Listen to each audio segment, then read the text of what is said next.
राधे राधे दोस्तों।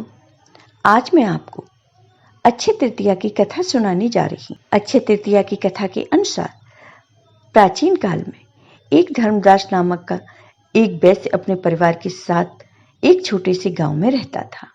वह बहुत ही गरीब था, जिससे वो अपने परिवार का भरण पोषण ठीक से नहीं कर पा रहा था।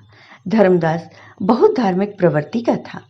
उसका सदाचार और देव एवं ब्राह्मणों के प्रति उसकी श्रद्धा अटूट थी। उसने एक दिन किसी से अक्षय तृतीया व्रत के महात्म्य को सुना, जिसके बाद उसने अक्षय तृतीया पर्व को विधि विधान मनाने के बारे में सोचा। उसने अक्षय तृतीया पर सुबह जल्दी उठकर गंगा में स्नान किया और विधि पूर्वक देवी देवताओं की पूजा की। फिर व्रत के दिन उसने सामर्थ्य अनुसार जल से भरे घड़े, पंखे, जौ, सत्तू, चावल, नमक, गेहूं, गुड़, घी, दही, सोना तथा वस्त्र भगवान के चरणों में रखकर ब्राह्मणों को दान दिया। धर्मदास को इतना दान देते हुए देखकर उसके परिवार ने उसे रोकने की कोशिश की, लेकिन धर्मदास ने किसी की नहीं सुनी।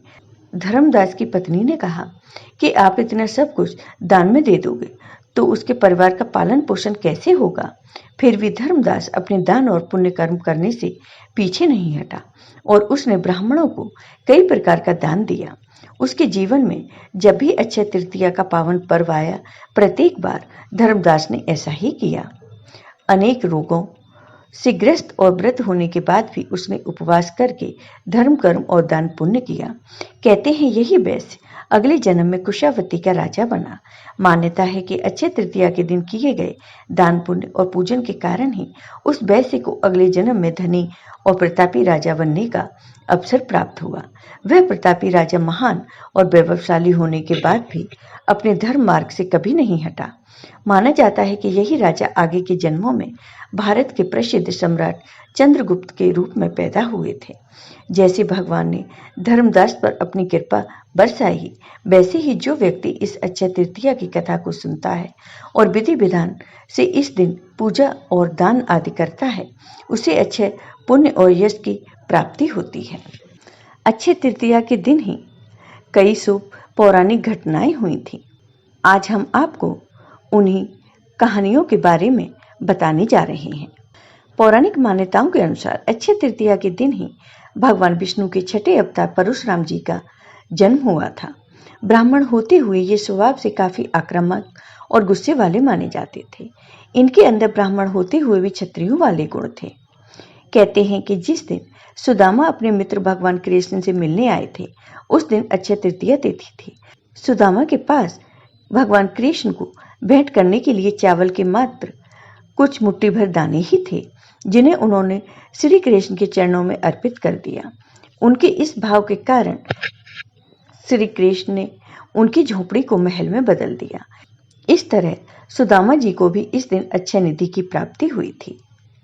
अन्य कथा के अनुसार अक्षय तृतीया पर ही युधिष्ठिर को भगवान कृष्ण ने अक्षय पात्र दिया था। इस पात्र की यह विशेषता थी कि इसका भोजन कभी समाप्त नहीं होता था। इसी पात्र की सहायता से युधिष्ठिर अपने राज्य के भूखे और गरीब लोगों को भोजन उपलब्ध कराते थे।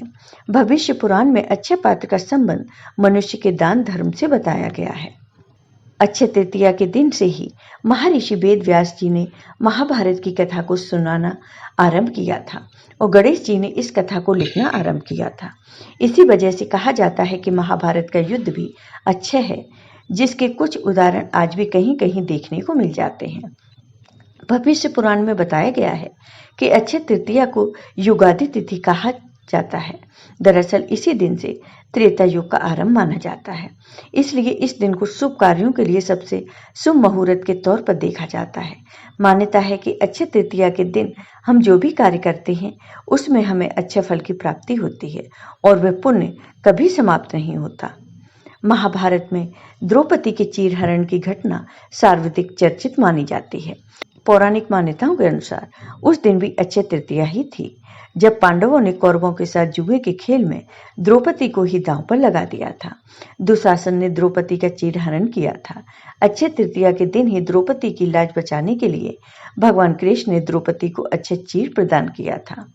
नारद पुराण में बताया गया है कि अक्षय तृतीया के दिन ही गंगा का धरती पर अवतरण हुआ था। तेज बहाव के साथ स्वर्ग से निकली गंगा नदी को शिवजी ने अपनी जटाओं में धारण कर लिया था और फिर भगीरथ के प्रयासों से देवी गंगा धरती पर अवतरित हुई थी। जय हो भगवान विष्णु की, जय हो माता लक्ष्मी की। अगर आपको ये वीडियो पसंद आई तो कमेंट बॉक्स में कमेंट करके जरूर बताइए। साथ ही मेरे वीडियो को ज़्यादा से ज़्यादा शेयर करिए। धन्यवाद दोस्तों।